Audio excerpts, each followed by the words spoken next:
Zerg here, and today we're going to be talking about the mage hero Harith. His passive ability is Key Insight. When enemy heroes are near Harith, his resilience increases, decreasing the amount of time he is crowd controlled. This is a great passive for Harith, a mage who has to get up close and personal to deal out a majority of his damage. Harith's first ability is Synchro Fission. It's an area damaging ability where enemies in the center of the ability take the full amount of the damage. Enemies who are hit both by the initial wave of the ability as well as the explosion in the center take the full amount of the damage, but split into two different values. Harith's second ability is Chrono Dash. Harith dashes to a location and empowers his next basic attack to be magical based. Its power increases based on his magical power. Successfully landing this empowered basic attack will cause the cooldown of his Chrono Dash to be reduced by 4 seconds. Amazing.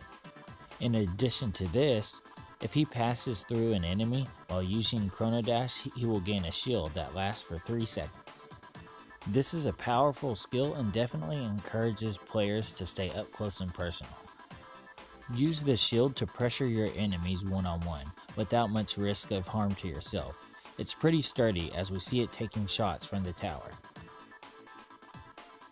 Harith's ultimate ability is Zaman Force. Harith unleashes a rift that roots enemies caught in its path when it is cast. Afterwards, enemies who are caught on the rift are continually slowed.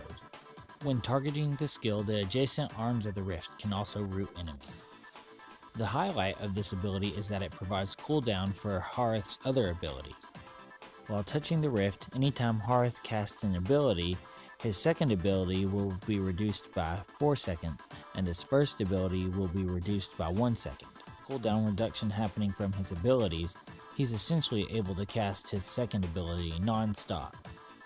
This ultimate allows Harith to have tons of burst damage and mobility by being able to cast his second skill repeatedly so rapidly. Those are the basics for the new hero Harith. He's a bit more of a complex character, so be sure to practice. That's all for now. Zerg out.